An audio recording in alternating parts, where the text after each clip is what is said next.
నారాయణపేట జిల్లా మద్దూర్ మున్సిపల్ ఎన్నికల ప్రచారంలో బీజేపీ అభ్యర్థులు దూకుడు పెంచారు. బీజేపీ పార్టీ బలపరిచిన కౌన్సిలర్ అభ్యర్థులు శనివారం రోజు రేణివాట్ల కాలనీలో విస్తృతంగా ఎన్నికల ప్రచారం నిర్వహించారు.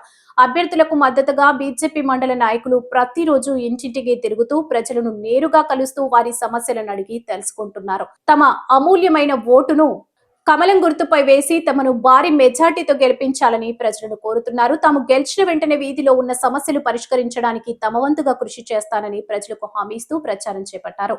మరింత సమాచారం మా ప్రతినిధి వెంకటేష్ అందిస్తారు.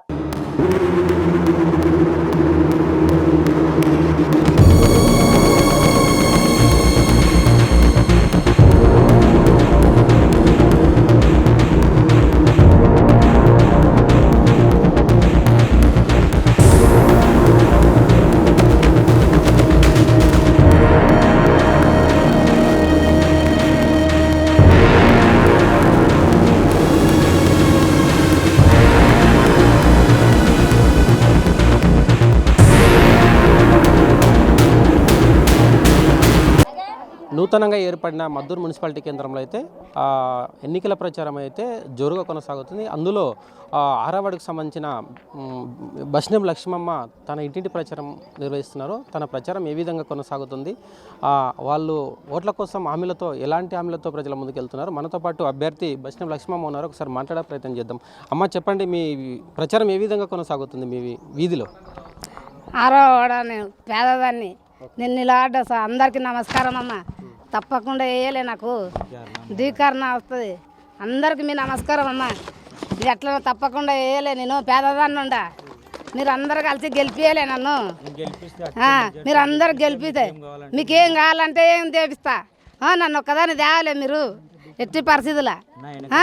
నా వెనక ధీకరణ ఉండదు. అందరూ మీరు తెలుసుకొని అందరు దయచూడాలమ్మా. నన్ను నరేంద్ర మోడీ నాయకత్వం.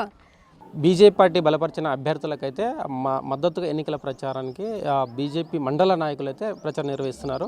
వాళ్ళు ఓట్ల కోసం ప్రజల ముందుకు ఏ విధంగా వెళ్తున్నారు, ఎలాంటి హామీలతో ముందుకు వెళ్తున్నారు. మనతో పాటు బీజేపీ నాయకులు అయితే ఉన్నారు. బీజేపీ మండల అధ్యక్షుడు శంకర్ అయితే ఉన్నారు. ఒకసారి మాట్లాడే ప్రయత్నం చేద్దాం. అన్న, నమస్తే. చెప్పండి, మీ ప్రచారం ఏ విధంగా కొనసాగుతుంది మీ వీధిలో? ముందుగా రేణివాట్ల గ్రామ ప్రజలకు మరియు బీజేపీ కార్యకర్తలకు, నాయకులకు, మీడియా మిత్రులకు, పత్రికా విలేకరులకు అందరికీ కూడా నా శుభవందనములు. రేణివాట్ల గ్రామంలో గత కొన్ని రోజులుగా మున్సిపల్ ఎన్నికల ప్రచారం జోరుగా కొనసాగుతుంది.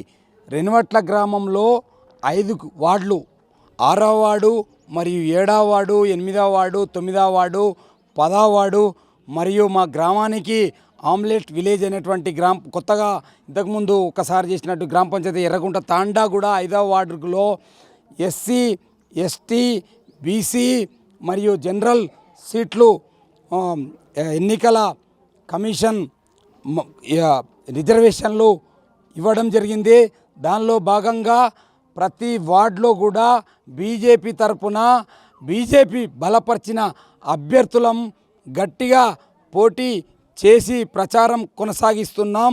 బీజేపీ మీరు ప్రచారానికి వెళ్ళినప్పుడు ప్రజల నుంచి మీకు ఏ విధంగా స్పందన ఉంది? మీకు మేము గ్రామంలో ఉన్న ప్రతి వార్డులో ప్రచారం వెళ్ళినప్పుడు కేంద్రంలోనైతేమి కేంద్ర ప్రభుత్వం గౌరవనీయులు శ్రీ నరేంద్ర మోడీ గారి నాయకత్వంలో అన్ని రాష్ట్రాల్లో ఎలాగైతేనేమో అభివృద్ధి చెందుతుందో అలానే మన రాష్ట్రంలో ఉన్న గ్రామంలో, మున్సిపాలిటీలో, గల్లీలో దేశంతో పాటు గల్లీని కూడా అభివృద్ధి పథంలో నడిపిస్తున్న నరేంద్ర మోడీ నాయకత్వాన్ని ఆ ప్రజలందరూ కూడా మెచ్చుకొని ఈసారి తప్పకుండా బీజేపీ గుర్తుకే ఓటేసి ప్రతి అభ్యర్థిని కూడా గెలిపిస్తున్నామని ఆనందం వ్యక్తం చేస్తూ సంతోషంతో మీరు అధైర్యపడకండి, ఎప్పుడు మీ వెంటనే ఉంటుంది అని చెప్పి మీకే ఓటేస్తామని ప్రతి ఒక్కరు కూడా తెలియజేయడం జరుగుతుంది. ప్రధానంగా మీరు ఎన్నికల ప్రచారం నిర్వహిస్తున్నారు. ఆ 5 వార్డులకు సంబంధించి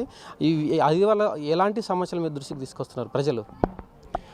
గతంలో రేణివాట్ల గ్రామంలో బీజేపీ పార్టీ సర్పంచ్ని గ్రామ ప్రజలందరూ కూడా ఏకగ్రీవంతో ఓట్లేసి ఎన్నుకోవడం జరిగింది. గతంలో సర్పంచ్గా ఉన్నప్పుడు టీఆర్ఎస్కి సంబంధించిన నాయకులు కానివ్వండి, కాంగ్రెస్కు సంబంధించిన నాయకులు ఎన్నో ఇబ్బందులకు గురి చేసిన ప్రజల అండర్తో వాడన 12 వార్డులలో ఎన్నో అభివృద్ధి పనులు చేసి 2.5 కోట్ల పనులు వివిధ రకాల ఏది అత్యవసరమో అది గుర్తించి గ్రామ సభల ద్వారా వార్డు మెంబర్ల గ్రామ పంచాయతీ సభల ద్వారా నిర్ణయాలు తీసుకొని తీర్మానాలు చేసి అధికారుల ద్వారా ఎస్టిమేట్లు తీసుకొని ఏదైతే అత్యవసరమో ఆ డెవలప్మెంట్ కొనసాగించాం. అలానే కాకుండా రాష్ట్ర ప్రభుత్వం కేంద్ర ప్రభుత్వాలు ఇచ్చిన పథకాల ద్వారా ప్రకృతి వనం అయితేనేమి, ఆయుష్మాన్ భారత్ సంబంధించిన పల్లె దవాఖాన అయితేనేమి, వైకుంఠ ధామం అయితేనేమి, తర్వాత చెత్త సేకరణకు సంబంధించిన డంపింగ్ యార్డ్ అయితేనేమి, వివిధ రకాల ఎన్నో పథకాల ద్వారా ప్రజలకు మేలు చేయడం జరిగింది. అది ప్రజలందరూ గుర్తించారు. కాబట్టి ఈసారి కూడా బీజేపీ ప్రభుత్వానికి ఓటేస్తాము, మిమ్మల్ని గెలిస్తాము, మీరు మన గ్రామాన్ని ఆదర్శ గ్రామంగా తీర్చిదిద్దాలని మాకు నమ్మకం ఉంది, మీకే ఓటేస్తామని ప్రజలందరూ కూడా ఆదరిస్తూ మమ్మల్ని నీరాజనలు ఇస్తున్నారు. మీరు ఏమంటారు, ఎన్నికల ప్రచారానికి వెళ్ళినప్పుడు మీరు ఎలాంటి హామీలతో ఓట్లకి వెళ్తున్నారు మీరు ప్రజల ముందుకు? మేము ప్రజల ముందు గతంలో చేసిన అభివృద్ధి పనులు కాకుండా ముఖ్యంగా ఈ వార్డు ఆడవాడు బీజేపీ మన మండల జిల్లా రాష్ట్ర నాయకులు నిర్ణయించిన బీజేపీ అభ్యర్థి 6వ వార్డుకు శ్రీ బసినం లక్ష్మమ్మ గారిని మేము బలపరచడం జరిగింది. మండల నాయకుల ఆధ్వర్యంలో ముఖ్యంగా ఈ 6వ వార్డులో ఓబీసీ బీసీకి సంబంధించిన ఓట్లు 500 నుండి 600 ఓట్లు ఉన్నాయి. ఇక్కడ 100 డ్రైనేజ్లు ఎందుకంటే గతంలో మేము సర్పంచ్గా ఉన్నప్పుడు 100 డ్రైనేజీలు చేశాం. సర్పంచ్ అయిపోయిన తర్వాత 2 సంవత్సరాలు అయింది. కాంగ్రెస్ ప్రభుత్వం వచ్చిన తర్వాత ఓపెన్ డ్రైనేజీలు చేస్తున్నారు. 100 డ్రైనేజీలే అవసరం. శానిటేషన్కి సంబంధించి ఓపెన్ డ్రైనేజ్ ఉంటే ఈగలు దోమలు కూర్చొని చక్కగా మన ఇంట్లో వచ్చి మనకు బ్యాక్టీరియాల ద్వారా వివిధ రకాల రోగాల బారిన మనం పడతాం. కాబట్టి అది కాకుండా 100 డ్రైనేజ్ ముఖ్యంగా దాని తర్వాత అవసరమైన చోట ప్రజలకు అవసరమైతే ప్రజాసేకరణ చేసి ఎక్కడైతే రోడ్డు విస్తరణ చేయాలనో రోడ్డు విస్తరణ చేసి పక్క రోడ్లో సీసీ రోడ్లు నిర్మాణం చేపడతాం. దాని తర్వాత ఎందుకంటే అంబులెన్సు ప్రతి వీధికి రావాలి, ఫైర్ ఇంజన్ ప్రతి వీధికి రావాలి. దాని తర్వాత బీసీ కమ్యూనిటీ హాల్ మా గౌరవనీయులు శ్రీమతి డికే అన్నమ్మ గారి ఆధ్వర్యంలో వారి కేంద్ర నిధుల ద్వారా లేదంటే స్పెషల్ నిధుల ద్వారా మేము బీసీ కమ్యూనిటీ హాల్ 30 నుండి 50 లక్షలు అవసరమైతే మేడం దగ్గరికి వెళ్ళి తీసుకువచ్చి ప్రజల అండతో మేము బీసీ కమ్యూనిటీ హాల్ ఈరోజు నిర్మాణం చేపట్టేటకై ప్రజలందరూ కోరుతున్నారు. కాబట్టి ఎలక్షన్ల తర్వాత తప్పకుండా ఆ నిర్మాణం చేపట్టే దిశగా మేము అడుగులు వేస్తామని హామీ ఇస్తున్నాము.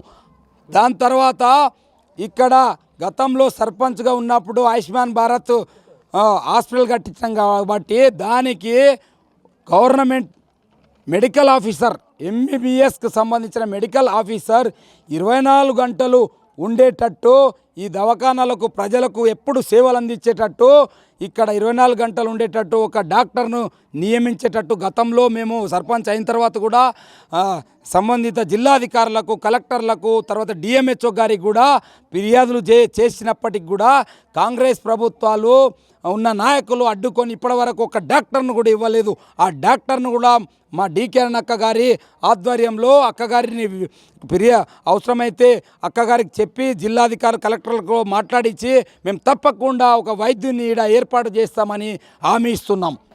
ప్రజలకు మా రెనవట్ల గ్రామ ప్రజలకు మద్యూరు మున్సిపాలిటీ ప్రజలందరికీ కూడా నమస్కరిస్తూ నేను కోరేది ఏంటంటే బీజేపీ ప్రభుత్వాన్ని బీజేపీ కౌన్సిలర్ని వెన్నుకుంటే అభ్యర్థులను భారీ మెజార్టీతో గెలుపొందిస్తే రాష్ట్ర ప్రభుత్వంలో కాంగ్రెస్ ప్రభుత్వం ఉంది, వాళ్ళని ఎదిరించి ప్రభుత్వ పథకాలన్నిటిని కూడా అందిస్తామని మేము హామీ ఇస్తున్నాం. కాబట్టి మీరందరూ కూడా రెనవట్ల గ్రామంలో ప్రతి వాడవాడలో ప్రతి కౌన్సిలర్ నిలబడినటువంటి తాండాలనైతేమి, ఎస్సీ కాలనీలు అయితేమి, బీసీ కాలనీలు అయితేమి, అగ్రవర్ణాలైనటువంటి కాలనీలు అయితేనేమి అందరు కూడా మా క్యాండిడేట్లు 16కు గాను 12 అభ్యర్థులు నిలబడ్డాం. కాబట్టి అన్ని చోట్ల గెలిపిస్తే మేమందరం కూడా మీకు మంచి పరిపాలన అందించి ముందుకు సాగుతామని కోరుకుంటున్నాం. కాబట్టి ప్రతి ఒక్కరు కూడా కమలం పువ్వు గుర్తుకు ఓటేసి